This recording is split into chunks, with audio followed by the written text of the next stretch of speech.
Communist Origins of Modern American Free Speech. October 19, 2017. I'm not one for saving republics, but there's always exceptions. Anti-communism is just a Trojan horse by which liberals try to assault Mother Russia, the one true hope of Christian civilization, the third Rome in the making.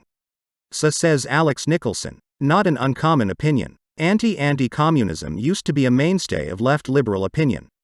Even the nominally anti-communistic faction of social democrats and socialists from the DSA and Dissent magazine camps, the Irving Howes, the Michael Harringtons, the Tom Kahns, expressed their anti-communism to the extent that they denounced totalitarian encroachments on liberal values of some sort.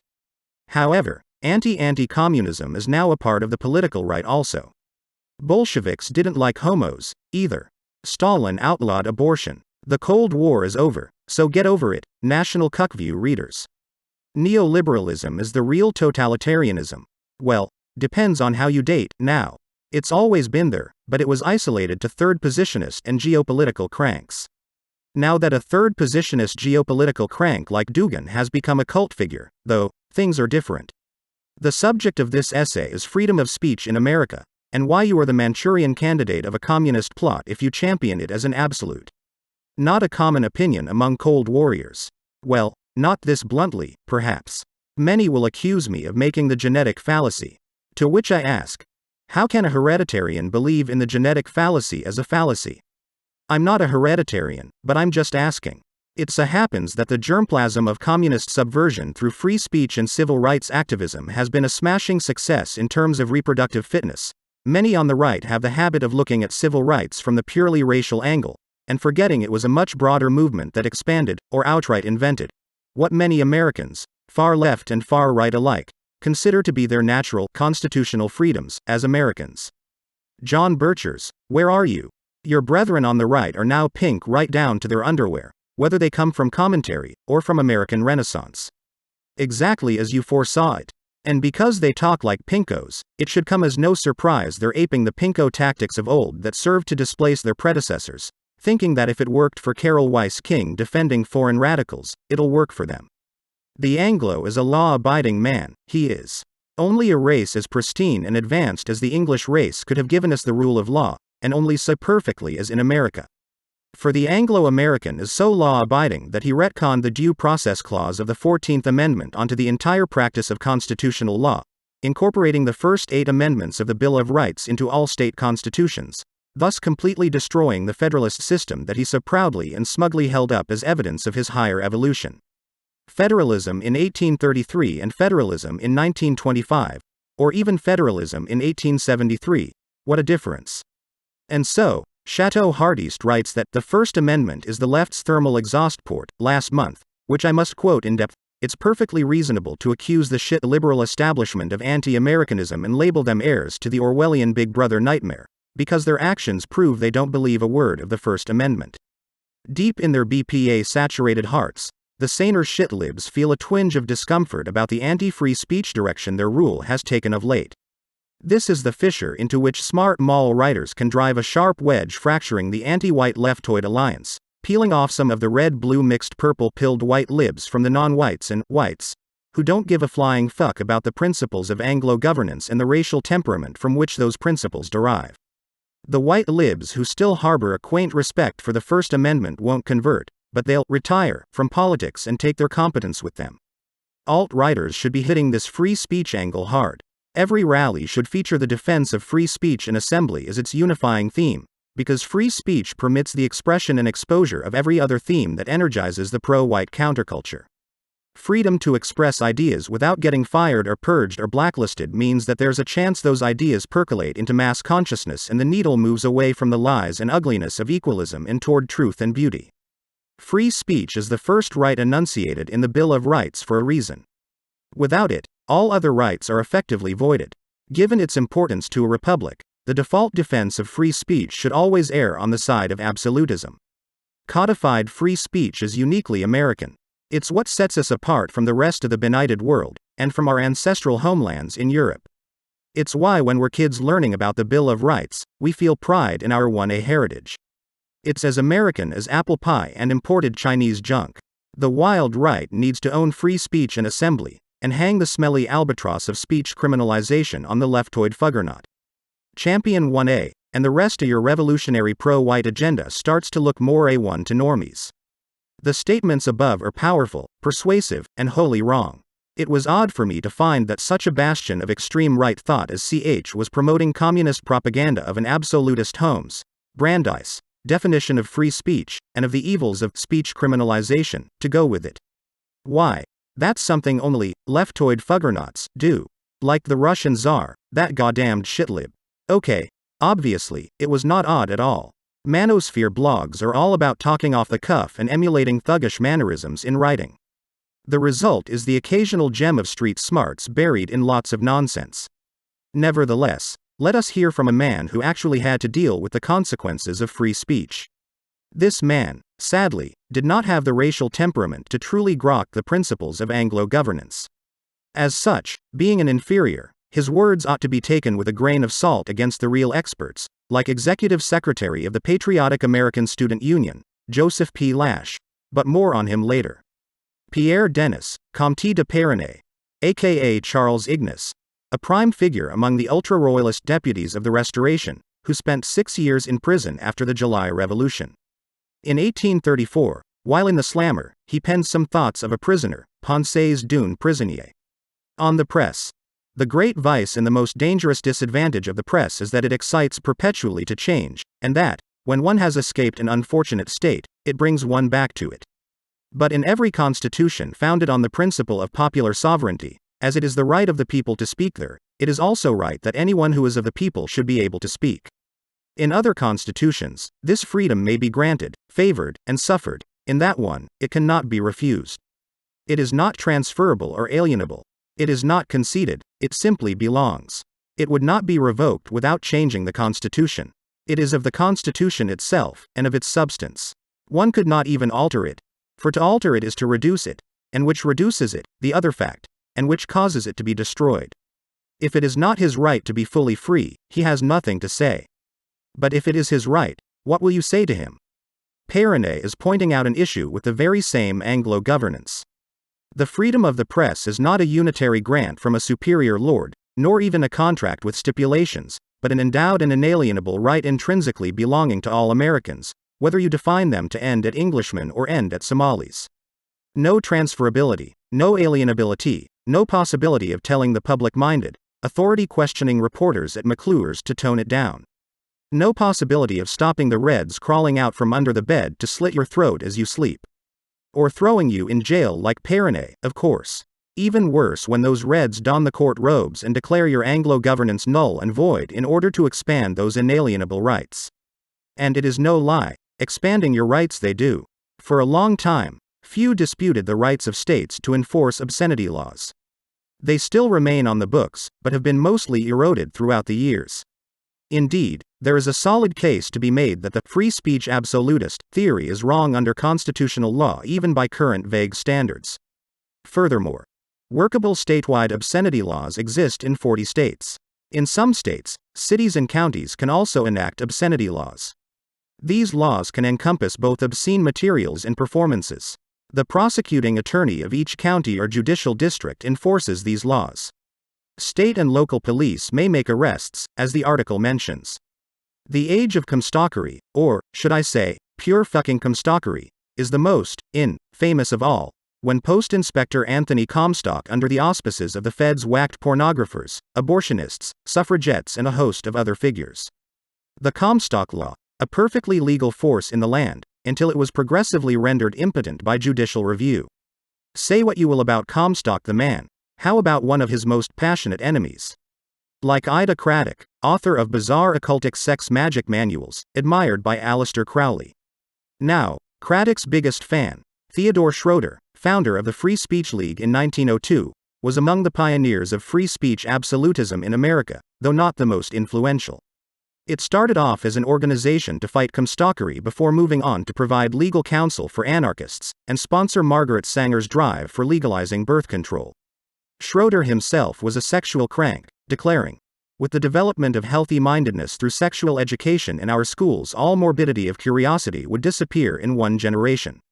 However, The single most influential scholar of the modern free speech doctrine was, with little doubt, Zechariah Chaffee, and his book Free Speech, 1920. Unlike many others before him, Chaffee was no iconoclast. His book was written in response to the Palmer raids and the crackdowns on anti-war activists of World War I. His chief strength lay in presenting himself as a centrist and a moderate, and in his very conventional background. Chaffee cites the conservative legal opinion of Scotch judges who prosecuted the radicals of their day during the treason trials of the 1790s, in order to dismiss it. The right of universal suffrage, the subjects of this country never enjoyed, and were they to enjoy it, they would not long enjoy either liberty or a free constitution. You will, therefore, consider whether telling the people that they have a just right to what would unquestionably be tantamount to a total subversion of this constitution, is such a writing as any person is entitled to compose, to print, and to publish. Oh look, it's the other type of Anglo-governance.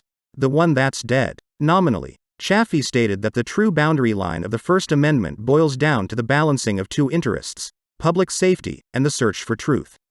Again, a seemingly moderate statement.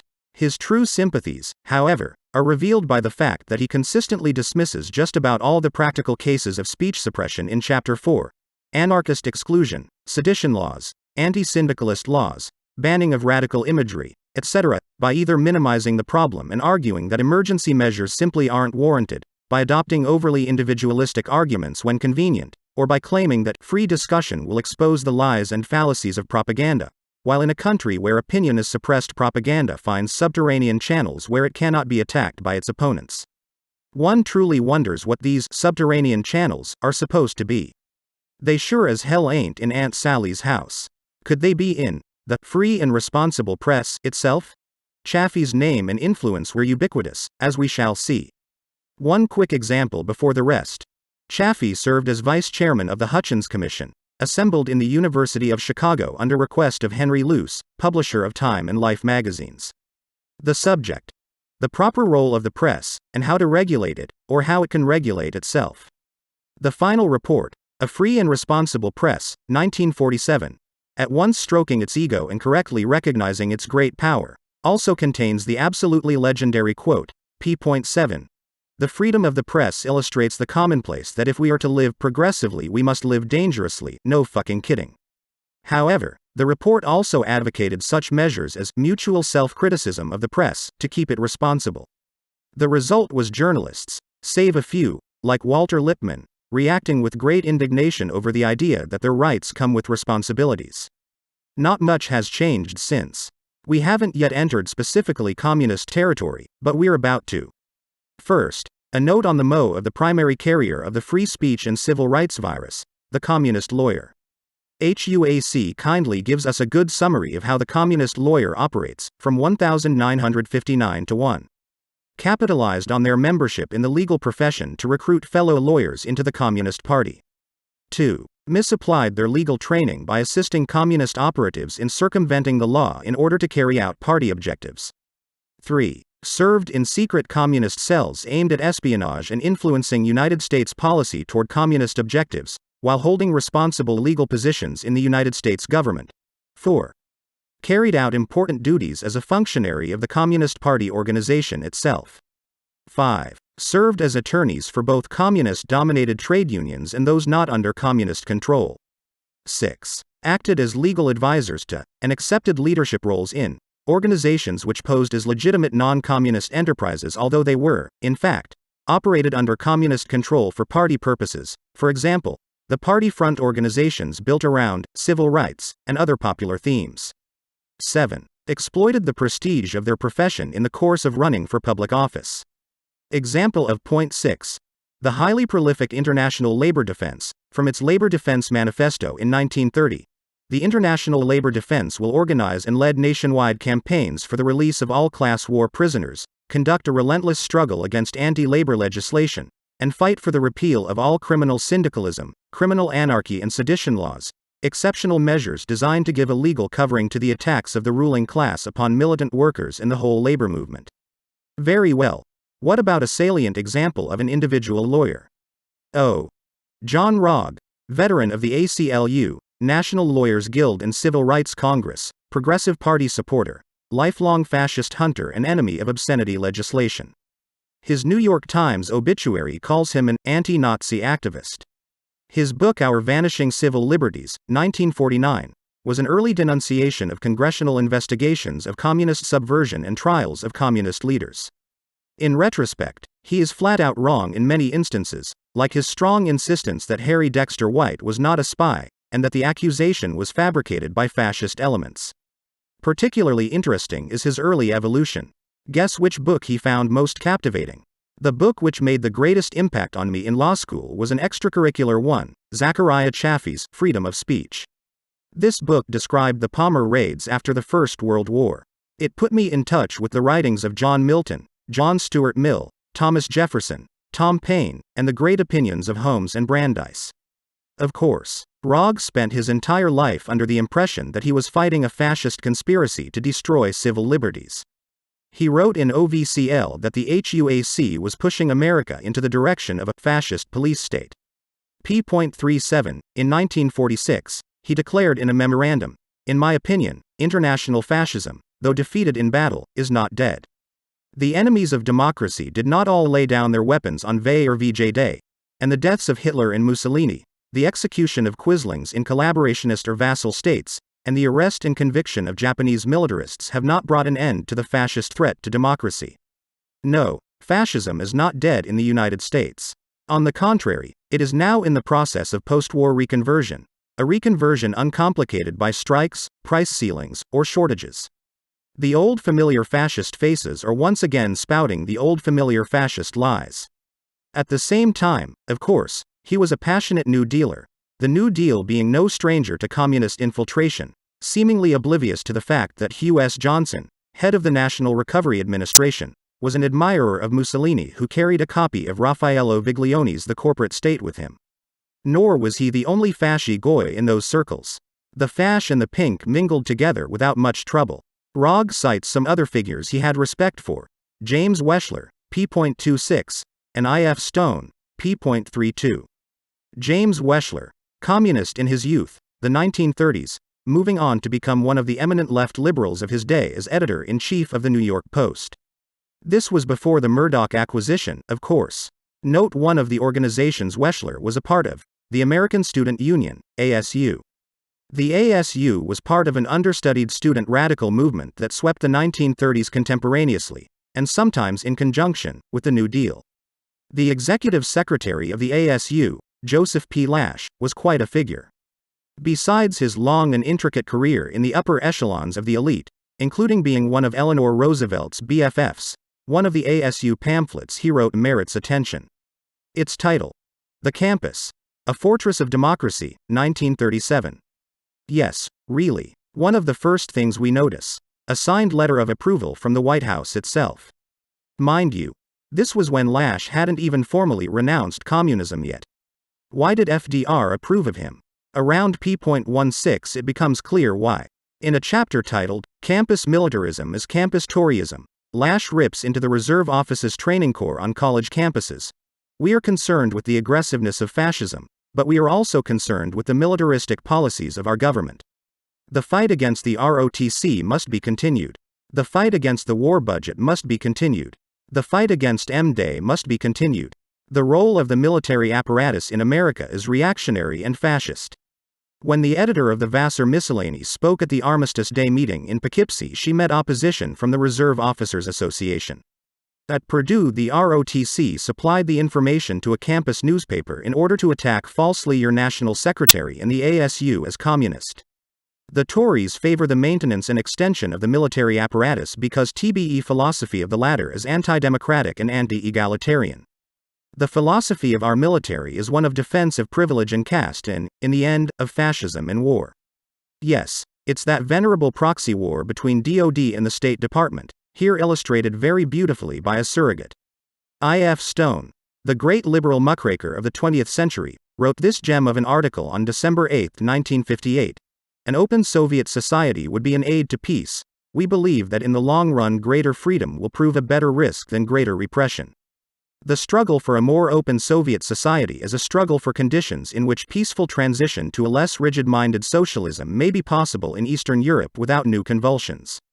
Slowly to graft First Amendment freedoms onto the Soviet system would really be to check the evils of what Khrushchev, sick, once called the cult of personality. Here we see the free speech bug in an advanced stage. The men of letters, having carved out their rights in their host country, move on to agitate for the expansion of the network. Principles of Anglo-government. Alright. The tried and true English principle of being on the right side of history. Carrie McWilliams, another pinko journalist who among other things was a leader of modern anti-racism, and helped Hunter S. Thompson launch his career, was also one of the first to use the witch hunt metaphor for McCarthy's deeds. In comical detail. But one of the most revealing quotes from Witch Hunt, 1950, is the following, in reference to 6 professors, at least 5 of whom were in the CPUSA and who were unjustly red-baited, supposedly. Most of these men were either graduates of the University of Washington, Phillips, Eby, Gundlach, or products of its liberal tradition. A protege of Vernon Parrington, Eby had edited the 3rd volume of Main Currents in American Thought. The liberalism of men like Phillips, Eby, and Gundlach, therefore, can be easily understood. It is part of the tradition of the university in which they were trained. It is part, so to speak, of their intellectual inheritance. The anti-communist liberal gambit, always a good one. Howard Fast, American novelist, wrote in defense of the Fifth Amendment by, in a similar note to McWilliams, comparing McCarthy's activities to the persecution of Puritans. I have described some of the circumstances of the origin of the privilege guaranteed to us by the Fifth Amendment. As precious as any of their possessions, ideals or beliefs, this concept of the privilege was brought to America by the Puritans, and became a living part of New England common law later to be incorporated in our Bill of Rights. This is not a protection for criminals against justice. It was never intended as such. The privilege against self-incrimination was intended specifically to protect people against torture, against being forced to incriminate themselves by either their voice or their silence, in the very manner that they are being so forced by our congressional committees today. The Star Chamber of Old England, which hailed before it every manner of dissenter, is duplicated today in the Senate and the House Office Building in Washington. Civil Rights Congress, Workers' Defense Union, an early ally of the ACLU, and in fact Roger Baldwin instructed WDU leader Elizabeth Gurley Flynn to consult for the Sacco-Vanzetti case with none other than Zechariah Chaffee, National Federation for Constitutional Liberties, and don't forget the immediate predecessor to the National Lawyers Guild, the International Juridical Association. The trail of the commie is all over. This has been our tour of the Reds behind your freedoms. Rather than whining about anti-white shit libs trying to take away your racial heritage embodied in the law, which it turns out was actually an invention of radicals, often Jewish ones too, of spewing bile without consequence, the suppression of which is simply government doing its necessary work of enforcing orthodoxy. How about you instead #make McCarthyism great again? While you still can, of course. The chickens are coming home to roost, and your window of opportunity is quickly closing.